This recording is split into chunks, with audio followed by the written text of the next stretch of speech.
Hello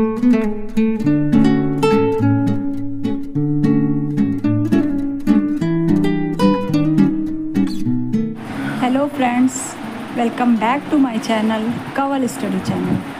आज हम नदी द्वारा निर्मित निक्षेपात्मक आकृतियों को पढ़ने जा रहे हैं। इसके पहले के वीडियो में हमने नदी द्वारा निर्मित अपरदनात्मक आकृतियों को पढ़ा था, जिसमें नदी युवावस्था में होती है और काट छाट करते हुए अपने स्थान से बहुत सारे ढेर को चूने को ले जाते हुए काटते छाटते हुए आगे बढ़ती है, और उसके द्वारा निर्मित आकृतियों को देखा था। आज हम देखेंगे जब नदी मैदान में उतरती है तो वो किस प्रकार की आकृतियों का निर्माण करती है। अपरदन भी करती है और साथ में निक्षेपण भी करती है। तो उसके द्वारा निर्मित कुछ आकृतियों को आज हम डिस्कस करेंगे, ठीक है।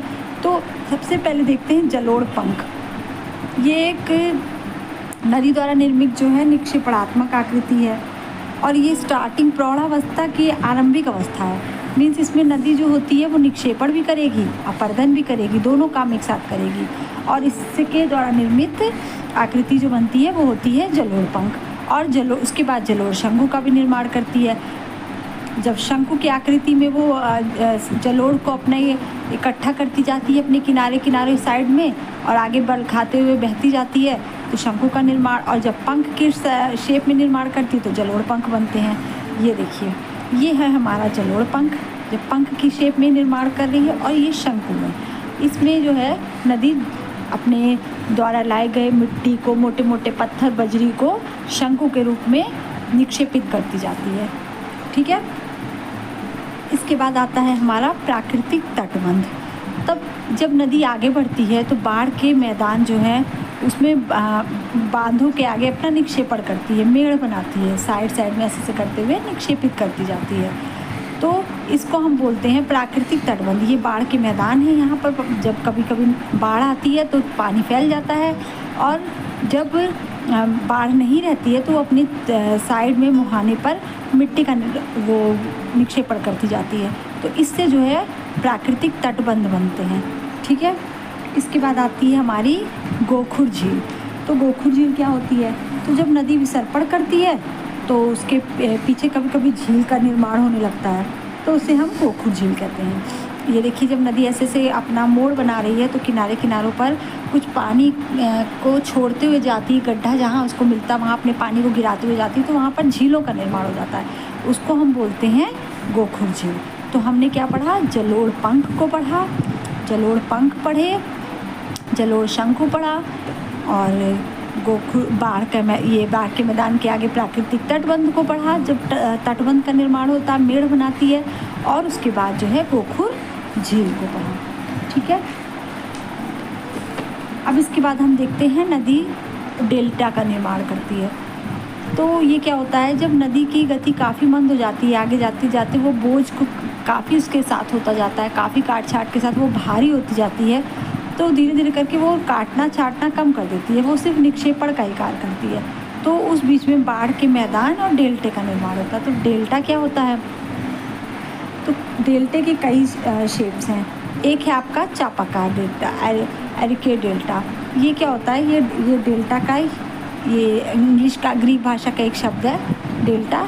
इसके द्वारा इस शेप से ही डेल्टा शब्द आया है।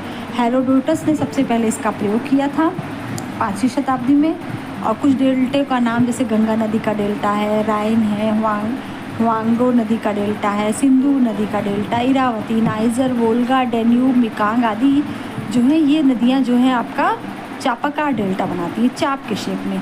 और दक्षिण भारत में भी हमारा जो गंगा नदी है, ये हमारा उत्तरी भारत की नदी है, और दक्षिण भारत वाले में हुगली है, महानदी है, गोदावरी, कृष्णा, कावेरी है। ये सब नदियाँ जो हैं आपका डेल्टा का निर्माण करती हैं, ठीक है। ये हमारा डेल्टा है, नदी आ रही है और निक्षेपण करते हुए डेल्टा का निर्माण कर रही है, ठीक है। अब एक नेक्स्ट वाला आता है हमारा पंजाकार डेल्टा। जब पंजे के शेप में नदी जो है निक्षेपण करती जाती है तो उसको हम बोलते हैं पंजाकार डेल्टा। तो इसमें क्या ये कहाँ ज़्यादा होता है? तो ये चूना प्रदेशों में ज़्यादा पाया जाता है। मिसिसिपी, मिसौरी इसके एग्जाम्पल है। चिड़िया के जो पंजे का आकार या कोई भी पक्षी के जो पंजे के आकार की आकृति होती है उसको हम पंजाकार डेल्टा कहते हैं। फिर है ज्वारनदमुखी डेल्टा, एस्चुरी जब बनाती है तो लंबा एवं सकरा आंशिक रूप से जल में डूबा हुआ भाग होता है।